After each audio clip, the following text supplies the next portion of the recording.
안에서 밖으로 향하는 하나님의 나라는 그 길을 의미하는 건데, 우리가 세상을 살아가는 삶이라는 것은 탄생에서 죽음으로 향하는 길을 걷는 것이에요, 사실 알고 보면. 그래서 우리가 걷는 이 길은 평탄한 곳에서 직선적인 길을 걷기도 하고 또 곡선적인 길을 걷기도 하는데, 정말 어떤 사람들은 망했다가 쫄딱 망했다 다시 성공하고 막 이런 사람들 있잖아요. 이런 사람들은 그냥 롤러코스터 같은 그 오르막길과 내리막길을 걷는 사람들이에요. 그래서 우리 인생 안에는 이러한 직선적으로 가는 길과 곡선적으로 가는 길, 돌아서 가는 길이죠. 곡선적으로 가는 길은 직선적으로 하는 순탄한 길을 가는 것이고, 곡선으로 걷는 길은 돌아가는 길인데, 롤러코스터 같은 경우는 뭐요? 고난과 고통이 많은 삶, 오르막 내리막, 막 기분이 좋았다 나빴다, 막 돈을 많이 벌었다 못 벌었다, 막 이렇게 왔다 갔다 하는 사람들이 많다는 거예요. 우리는 그것을 인생사라고 해요. 인생사, 우리의 인생사. 그런데 이제 오늘 말씀에서 전하고자 하는 것은 뭐냐면, 세상에서 말하는 인생의 길을 넘어서 하나님께서 우리에게 원하시는 구원이 담긴 그 길을 얘기하는 거예요. 하나님께서 우리를 창조하시고 첫 번째 언약인 선악과를 먹지 말라는 그 언약을 우리가 어겼단 말이에요. 하나님의 법을 어긴 거예요. 하나님의 법은요, 절대적인 거예요. 그래서 그것을 바꾸거나 그렇게 할 수가 없어요. 그래서 선악과를 먹으면 결코 죽으리라. 그래서 우리는 한 번의 죽음의 그 경험을 할 수밖에 없는 것이고, 그런 과정에서 하나님은 너희가 어차피 죽음을 맞이하는데, 그 죽음을 맞이하는 데는 좀 시간이 있잖아요. 시간이. 그래서 그 시간 동안에 우리를 다시 그 사망으로부터 우리를 구원해 주시고자 하는 그런 마음을 품으신 것. 그리고 그것을 실제로 우리에게 행하고 계시고, 우리 인간의 역사 가운데 그것을 이렇게 행하고 계시는 것. 이것이 하나님의 구원의 길, 구원의 역사성이에요. 이게 구원의 역사성. 그래서 이제 구원의 역사성이 담겨져 있다는 얘기예요. 그런데 이 구원이 담긴 이 길은요, 인생사의 그 길과는 좀 달라요. 인생사는 뭐 탄생에서부터 죽음으로 가는 거죠. 일직선적으로 가는 거. 우리가 롤러를 타든 돌아서 가든 어쩌든 간에 죽음에서, 탄생에서 죽음으로 가는 길, 일직선적인 쭉 가는 거예요. 그런데 이 구원의 길이라는 것은 방향성의 의미가 중요하다는 거예요. 방향성. 그래서 이 방향성이라는 게 뭐냐, 이 구원의 길 가운데는 두 가지 의미가 있는데, 하나는 뭐냐면 가다 보면, 일직선으로 가다 보면 두 갈래 길로 갈라지는 거예요. 천국으로 갈지 지옥으로 갈지 갈라지는 거예요. 우리가 하나님을 선택할지 사단의 역사를 선택할지, 선택의 길. 그러니까 갈라진다는 게 어떤 걸 선택을 해야 된다요. 선택의 길로 갈라지는 그런 방향성, 갈라지는 그런 방향성이 있고, 또 하나는 뭐냐면 밖에서 안으로 향하는 방향성, 안에서 바깥으로 향하는 방향성이 있다는 거예요. 그래서 그 방향성의 길은 넓은 의미에서 보면 두 방향성으로 나누어 볼 수 있는데, 첫 번째 그 방향성의 길이 바로 이제 밖에서 안으로 향하는 그런 방향성의 길을 말하는 거예요. 이 첫 번째 이 방향성의 길, 밖에서 안으로 향하는 방향성의 길, 살아가면서 어떤 문제를 바깥에서 찾는 것이 아니라 내 안에서 찾는 것과 같은 거예요. 바깥의 어떤 문제를 내 안에서 또 다른 나와의 어떤 그 직면, 그 관계 안에서 찾는, 그 문제점의 원인을 찾는, 그리고 그 문제점의 그 해결 방식을 찾는, 내 안에서 찾는 것을 얘기하는 거예요. 그래서 이 길은요, 어떤 길이냐면, 자, 이제 성경 말씀을 놓고 예를 들어봐 드릴게요. 하나님께서 아브라함에게 언약하신, 네? 제가 들어와서 세상 가운데 살아가다 노아를 통해서 우리가 다시 이제 인류가 시작이 되어지는데, 인류가 시작되어지는 것도 하나님의 구원의 역사성이지만, 아브라함을 부르잖아요. 아브라함을 불러요. 그러니까 아브라함을 부르는 이유가 뭐냐? 바로 아브라함을 부르는 이유는 하나님 나라에 입성하기 위해서, 믿음의 자손들을 모래알처럼 많게 해서 그 하나님 나라에 입성하게 하기 위해서 아브라함을 부른단 말이에요. 그래서 이것은 뭐냐면 제 가운데 있는 세상에서 우리가 하나님의 부르심을 받아서 하나님 나라의 목적점을 가지고 그 목적을 이루고, 그래서 하나님의 나라에, 유형적인 하나님의 나라예요. 유형적 이스라엘이라는 그 하나님의 나라에 입성하는 것. 이것이 밖에서 안으로 향하는, 원래 우리가 안에 있었는데 바깥으로 나왔으니까 다시 바깥에서 안으로 들어가는. 그래서 안으로 들어갈 때는 아까도 말씀드렸지만 내 자신의 문제점을 먼저 살펴보는 거예요. 이것이 하나님의 소극적인 구원의 방식이에요. 소극적이라는 거예요. 내 마음에 있는 그 죄성, 내 마음 안에 있는 어떤 그런 자존심, 교만함, 이런 것들을 발견하게 하는, 그러한 방향성이 바깥에서 안으로 향하는 거예요. 바깥의 문제를 안에서 찾는 거예요. 바깥의 문제를 안에서 찾는 거예요. 대부분 사람들이 이걸 하지 않아요. 이걸 건너뛰어버리는 거예요. 그리고 바깥의 문제는 무조건 바깥에서 문제가 있다는 거예요. 문제가 있다는 거예요. 근데 사실 가만히 한번 봐보세요. 바깥의 어떤 문제는 관계적으로 되어 있단 말이에요. 모든 게 다 관계적으로 되어 있어요. 일도 관계적으로 되어 있고, 사람과의 관계도 관계적으로 되어 있고요. 내가 어떤 꿈을 꾸고 그 비전을 쫓아가면 그 비전과의 가도 관계적으로 되어 있어요. 이 관계 안에서 그 문제점이 일어나는 거란 말이에요. 그러면 이 관계라는 게 뭐야? 너도 잘못한 게 있지만 나도 잘못한 게. 왜냐? 손 빼고 마주쳐야지 소리가 나니까. 너도 잘못할 수 있고 나도 잘못할 수 있다는 거예요. 그래서 먼저 너를 보기 전에 내 자신을 먼저 보는 거예요. 내 자신. 내 자신 안에서 그 문제점을 바라보고 나는 내가 어떤 그런 상처를 저 사람에 줬을까? 이거를 정말 깊게 깨닫지 않으면 모르고 지나가는 게 너무 많아요. 저도 그러더라고요. 저도 맞는 말이라고 하잖아요. 근데 가만히 집에 와서 기도하면서 묵상하다 보면 그게 맞는 말이기는 해도 저분한테는 상처가 됐을 수 있었겠다. 이런 게 이렇게 기도 중에 이렇게 깨달아져요. 깨달아져요. 그래서 하나님은 내 자신을 발견하고 내 자신의 죄성을, 그래서 내가 죄인이에요. 하나님. 내가 죄인이에요 라는 것을 발견하는 자. 그런 사람들에게 뭐야? 안으로부터 바깥으로 향하는 그 방향성을 제시해 주신다는 거예요. 자기 안에 있는 죄를 깨닫지 못하면 안에서 바깥으로 나올 수가 없는 거예요. 왜? 안으로 못 들어갔으니까. 바깥에서 안으로 들어가야 안에서 바깥으로 나올 거 아니에요. 그 이유는 에덴 동산에서 하나님의 명령이 담긴 언약을 위반하여 에덴 동산 안에서 에덴 동산 바깥으로 쫓겨나온 상태가 우린 전제된 그 방향성이라는 거예요. 바깥에서 안으로 향한다는 거예요. 그러니까 원래 안에 있다가 우리가 안에서 바깥으로 나왔다는 거예요. 이게 전제되어져 있다는 거예요. 그래서 바깥에서 우리는 안으로 들어가야 된다는 거예요. 안으로 들어가야 돼. 내 자신을 발견하고 하나님께서 언약하신 그 언약의 약속을 내가 왜 깨트렸는지, 깨트린 결과가 뭐였는지 내 안에서 그걸 찾아봐야 돼. 내 안에 그 죄성이 있어. 죄가 내 안에 담겨져 있어요. 상대방도 마찬가지, 상대방도 그 죄성이 있어요. 그러니까 상대방 관계 안에서는 저 사람의 죄만 바라보는 거, 자기를 바라보지 않고 저 사람의 죄만 바라보는 거, 저 사람의 문제점만 바라보고 저 사람의 문제에 대한 탓만 하는 사람들, 이런 사람이 되어서는 안 돼요. 우선적으로 먼저 남을 탓하기 전에. 성경 말씀이 그러잖아요. 남의 그 티를 보기 전에 내 안에 있는 들로를 먼저 보라고. 내 안에. 먼저 나를 먼저 봐요. 그래서 이것은 나를 먼저 보게 하는 것은 굉장히 조용하고 하나님께서 잔잔하게 하고 기도 안에서 정말 진실, 사실적이고 진실이 담겨져 있는 그 기도 안에서 그것을 발견하게 한다는 거예요. 그래서 하나님께서는 그 행위에 대해서 너가 하나님 앞에 기도하고 성령의 도우심을 받아서 네가 발견하는 거. 그래서 이게 하나님의 구원의 역사를 이것은 소극적 구원의 길이라고 하는 거예요. 방향성이라고 하는 거예요. 바깥에서 안으로 들어오는 거예요. 너와 결부가 되어져 있다는 거예요.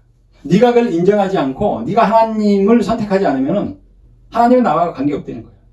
그러니까 네가 선택해야 된다는 거예요. 그것이 하나님의 구원의 역사성이 강권한 것이 아니라 소극적으로 임하고 계시다는 거예요. 그 구원의 역사. 그래서 내 자신을 바라다보는 것은 하나님의 소극적 구원의 그런 방향성이다라는 거예요. 그리고 두 번째가 뭐예요? 두 번째 방향성은 안에서 밖으로 향하는 방향성의 길을 말합니다. 이 길은 이스라엘의 유형적 하나님의 나라에서 선택받아 하나님 나라에 입성한 이 이스라엘 백성들. 지금은 이제 영적인 이스라엘이라는 게 다 우리 믿는 사람들 얘기하는 거예요. 그래서 우리는 이제 뭐냐면 이스라엘의 그 유형적 하나님 나라에서 이제 예수 그리스도의 그 무형적인 하나님의 나라, 하나님의 나라에 입성하기 위해서 이제 가진 그런 구원의 방향성이 있다는 거예요. 그러니까 이 방향성은 뭐야? 예수님 내 안에 들어와야 된다. 내 안에, 내 마음이 에덴 동산이 되어진다. 원래 우리 에덴 동산 쫓겨나왔으니까. 그러니까 예수님을 믿고 예수님을 내 안에 영접하지 못하면 내 안에 에덴 동산은 없어요. 내 안에 천국은 없어요. 주님이 내 안에 내주하지 않아요. 내주하지 않는 사람에게는 뭐야? 안에서 바깥으로 향하는 구원의 길 방향성이 열려져 있지 않아요. 닫혀져 있는 거예요. 그래서 먼저 우리 예수 그리스도를 먼저 영접하려는 거야. 영접하게 되면 우리는 성령의 권능과 능력을 받아서 안에서 바깥으로 향할 수가 있어요. 오늘 본문 말씀이 그런 말씀이라는 거예요. 그런 말씀. 9절 말씀에 보니까 밤에 환상이 바울에게 보이니 마케도니아 사람 하나가 서서 그에게 향하여 이르되 마케도니아 건너로 건너와서 우리를 도우라 하거늘. 바울이 환상을 보았을 때 우리가 곧 마케도니아로 떠나기를 힘쓰니 이는 하나님이 저 사람들에게 복음을 전하라 우리를 부르신 줄로 인정함이라. 마케도니아는 유럽이에요. 유럽. 그래서 이제 그곳에 이제 복음이 처음 들어가는 거거든요. 그래서 처음 들어갔던 것이 어디냐? 빌립보. 그래서 빌립보 교회를 세우게 되는 거예요. 그래서 하나님의 나라를 벗어나서 예루살렘을 벗어나서 이방의 복음을 전파하는 것. 이것이 안에서 바깥으로 향하는 방향성이에요. 예수님이 승천하실 때 우리에게 제자 삼으시고 사마리아와 온 유대와 사마리아 땅끝까지 복음을 전하라고 하는 것이 무엇이냐면 바로 안에서 바깥으로 향하는 그 복음의 방향성을 제시하고 계시는 거예요. 그래서 우리는 안에서 바깥으로 향하는 개인적으로는 뭐야? 예수님을 내 안에 모시고 그 예수님의 말씀 따라 살아가는 거예요. 그래서 예수님의 말씀 따라 우리가 살아가면서 예수님의 그 복음적인 그 말씀을 우리가 실천 가운데 태도와 행동 가운데 우리가 보여주는 거예요. 그것이 내 스스로가 전도지가 되어지는 것이고 외국 사람들에게 향하는 그런 복음의 방향성입니다. 복음의 방향성. 그러기 위해서는 중요한 게 뭐야? 우리 인간이 에덴 동산에 쫓겨났던 것처럼 하나님이 내 안에 먼저 들어오시고 내 안에 들어오시게 되면 내 안에 내가 에덴 동산 즉 천국이 되어지는 것이에요. 천국이 되어졌을 때 우리는 비로소 성령의 능력과 충만함을 받아서 다른 사람들에게 전도할 수 있고 이방 선교를 할 수가 있고 이렇다는 거예요. 대단히 중요한 말씀이에요. 성경적 의미에서. 그래서 오늘 그 교동문을 성교에 관한 그 교동문을 했어요. 우리가. 성교적 안에서 바깥으로 향하는 것. 이것이야말로 진정한 정말 완성된 그런 예수님이 오시고 난 다음에 예수님께서 우리에게 복음 전하는 그 제자의 그 사명을 완전하게 감당하는 일이에요. 그러려다 보니까 아까 말씀드린 것처럼 예수님을 내 안에 모셔야 된다는 거예요. 예수님을 내 안에 모신다는 것이 뭐예요? 예수님의 사랑이 내 안에 있어야 되는 거야. 예수님의 자비가 내 안에 있어야 되는 거야. 예수님의 헌신이 내 안에 있어야 되는 거야.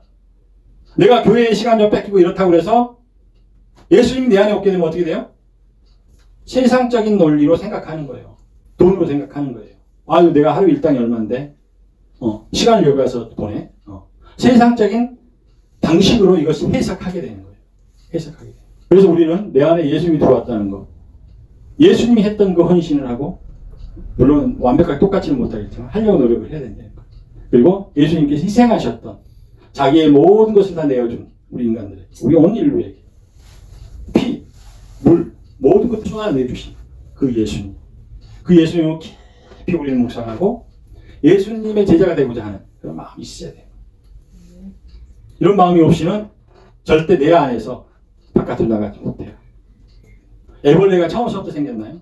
기존에 있던 나비에 의해서 애벌레는 만들어지는 것이고 애벌레 안에가 지금 뭐야? 안에서 바깥으로 나가는 그런 형국이란 말이에요. 안에 있는 애벌레가 바깥으로 나가서 화려한 나비가 되기 위해서는 그 애벌레를 깨뜨리고 나가야 돼요. 내 안에 있는 인지적 사고, 정서적 문제 이런 것들을 다 깨뜨리고 밖으로 나가야지만이 내가 정말 내가 이 세상의 목적 내가 하나님께서 주신 목적을 찾지 못하면 우리는 계속 짜증스러운 삶만 살아갈 뿐이에요. 돈을 아무리 벌고요. 아무리 권력을 갖는다 하더라도 우리는 이 세상의 온 목적을 찾지 못하면 짜증스러운 삶. 그래서 이 독재자들이 생기는 거예요. 독재자가 자기 나라에 독재자만 있는지 아세요? 가정에도 독재자가 있고요. 어떤 집단, 모임에도 독재자가 있고요. 독재자는 많아요. 그런 독재자가 돼요. 왜? 자기가 못 깨뜨렸으니까. 못 깨뜨리고 바깥으로 나오지는 못했으니까. 그래서 오늘 이 시간 우리는 나는 어떤 존재인가? 나는 어떤 존재이지? 나는 애벌레 속에 있는 건가? 내가 나이가 들어서 지금 50, 60, 70이 돼가는데 또 내가 진짜 애벌레 안에 애벌레처럼 그 갇혀져 있는 건가? 내 안에 어떤 과거의 어떤 상처에 매달려서 지금도 현재를 내가 그렇게 살아가고 있는 건가? 그 감정에 매몰되어 있어서 그 감정에 따라서 그냥 휘둘리면서 그냥 살아가고 있는 것인가? 그러면 그 사람은 애벌레로 지금 있는 거예요. 화려한 나비가 되어지는 방법, 그 목적을 찾지 못한 거예요. 화려한 나비가 되어지면 내가 어떻게 해야 될 건가를 모르는 거예요. 가야 될 길을 모르는 거예요. 가야 될 방향을 모르는 거예요. 그래서 지금 이 시간 우리는 곰곰이 말씀을 묵상해 봐야 돼요.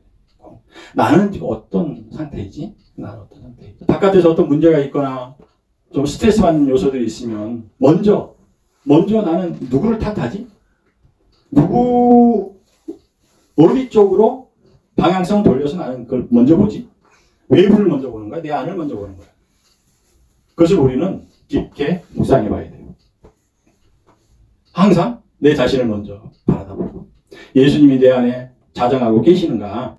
예수님이 내 안에 자정하고 계시는데 나는 그 자정한 거에 대해서 내가 얼마만큼 인식을 하고 예수님의 그 자정하는 그 모습에 내가 얼마만큼 호응을 하고 순종을 하고 있는 것인가? 그것들을 바라봐야 되는 거야. 그것을 바라봐야 돼.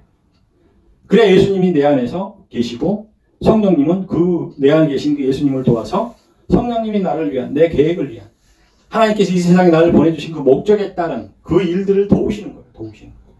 지속적으로 도우시는 거예요. 목사님도 지금까지 이제 목회자의 길을 걸어오면서 세상적으로 말하면 좋은 나이가 이제 다 지나가고 있는. 목사님이 30대 후반쯤에 이제 신학을 공부를 하고 이렇게 해서 지금까지 이렇게 온 거거든. 그러면 30대 후반 같으면 지금 우리 인연 청년 나이잖아. 인연 청년보다 한 살이나 두 살 더 많았을 수도 있겠지만 아무튼 간에 우리 인연 청년 나이거든요. 그때 내가 회심을 해서 신학 공부를 하게 됐다.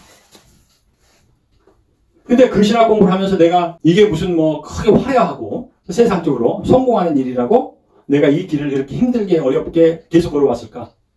지속하면서 인내하면서 왔을까? 그래서 하나님께서 주신 목적을 분명하게 깨달았기 때문에 그래서 그 어려운 길을 헤치면서 나오는 거예요. 묵묵히 나오는 거예요. 나오는 거. 물론 그 과정 안에서 예전에 그 목사님의 어떤 그런 어떤 습성이나 이제 이런 것들이 남아 있어서 그러한 것들이 다듬어지면서 지금까지 또 오는 거예요. 지금까지. 그러니까 분명한 그 목적이 없었으면 그 힘들고 어려운 길을 왔을까? 오지 않았겠죠.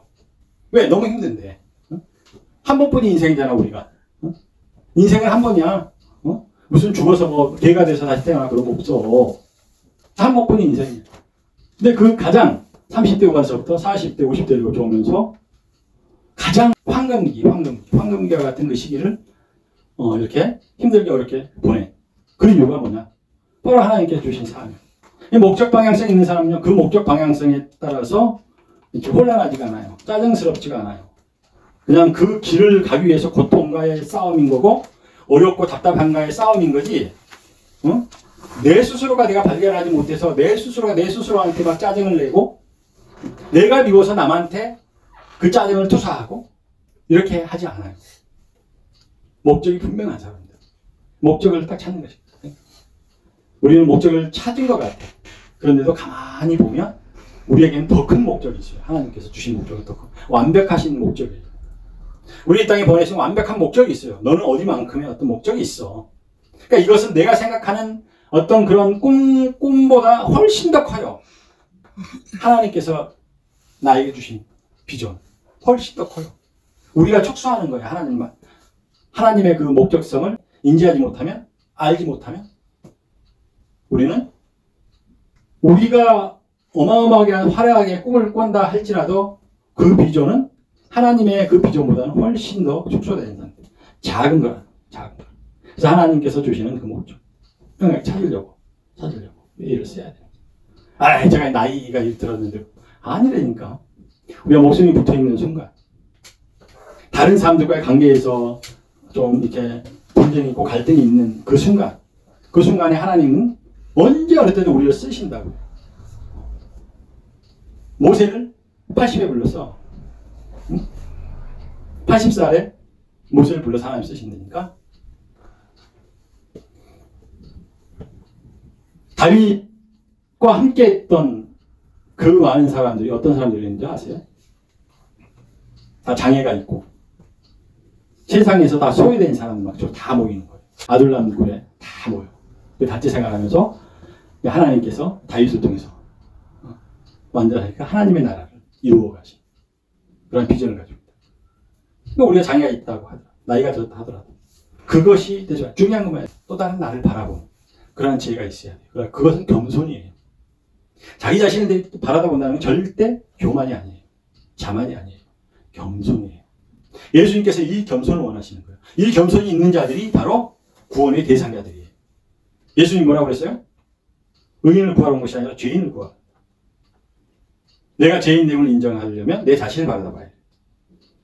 남을 바라보면서 내 죄를 인식하고 깨닫고 회개하지는 않아요. 내 자신을 들여다보는 거예요. 관계 안에서 있었던 그런 문제들을 통해서 내 자신을 들여다보는 거예요. 이것이야말로 진짜 내가 성숙하고 성장되어져 가는 그런 과정이 되는 거예요. 명심하셔야 돼요. 세상에서는요, 화려하고, 바깥에, 이런 것들을 먼저 우선적으로 한단 말이에요. 응? 왜?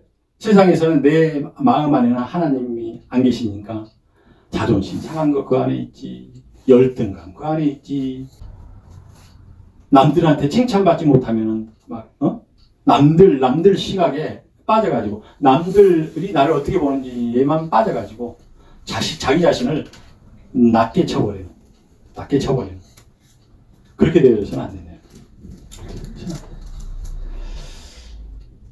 그래서 이것은 안에서 바깥으로 가는 이 하나님의 방향성은 뭐냐면 하나님의 적극적 구원의 길이야. 적극적으로. 하나님께서 내 안에 들어오신다는 것 자체가 적극적이라는 거예요. 그리고 내 안에 들어와서 역사를 하신다는 것. 어떤 길을 인도해 주신다는 것. 어떠한 능력으로 나를 도와주신다는 것. 나에게 은혜를 베풀어 주신다는 것은 하나님께서 우리의 구원을 적극적으로 밀어주고 계시는 거죠. 적극적으로. 안에서, 그러니까 예수님의 안에 들어와서. 들어온 그 하나님이 바깥으로 향하게 하기 위해서는 적극적으로 밀어주지 않으면 우리는 다른 사람들과의 그런 영적인 관계를 할 수가 없어요. 거룩한 관계를 할 수가 없어요. 거룩한 관계를 하기 위해서 내 안에 들어오신 하나님이 나를 적극적으로 도와주시고 밀어줘요. 이게 적극적인 거, 적극적. 예수님은 하나님의 나라의 왕으로 이 땅에 오셨어요. 그리고 예수님은 하나님 나라의 왕으로서 지금도 내 안에 들어오시면 하나님의 나라의 내 왕인 거예요. 그리고 예수님은 더불어서 만왕의 왕이 되는 거예요. 만왕의 왕이라는 게 뭐예요? 다른 외부, 다른 이방 사람들에게도 하나님의 왕이 되는 거예요. 다 왕이 되죠. 그래서 전도를 하려는 거예요. 그래서 만왕의 왕이기 때문에 내가 전도해요. 그들에게까지 내가 들어가서 그들에게 하나님의 구원의 역사성을 실현하게 되는 거예요. 하나님의 나라를 세우게 되는 거예요. 구원의 문을 여시기 위해서 하나님은 이 땅에 예수님을 보내셔서 더 확장된 무형적인 하나님의 나라 완성을 이루어 가십니다. 내가 하나님의 나라, 이것은 무형적인 하나님의 나라예요. 이 무형적인 하나님의 나라는 더 확장되어져, 더 확장되어져. 어떤 지역을, 어떤 땅을 딱 정해놓고 하나님의 나라라고 하면 거기에 국한되어 있잖아요. 근데 우리 사람들 안에 하나님의 나라를 세우게 되면 우리가 가는 곳이 다 하나님의 나라입니다. 더 확장성이 되어 있대요. 확장성이. 그러므로 우리는 이제 우리 주 대신 예수 그리스도의 구원 여정에 동참하도록 우리의 의식과 신념에 갇혀 세상을 정죄하고 심판하는 것을 중단하고 그들이 자신들의 죄를 바라보고 돌이킬 수 있도록 예수 그리스도의 성교적 사랑의 희생과 헌신을 본받아서 세상 사람들에게 그 복음을 전해야 된다. 세상 사람들에게 전해야. 이것이 바로 안에서 바깥으로 향하는 하나님의 나라라는 거예요. 예수 그리스도의 구원 사역이 되는 거예요.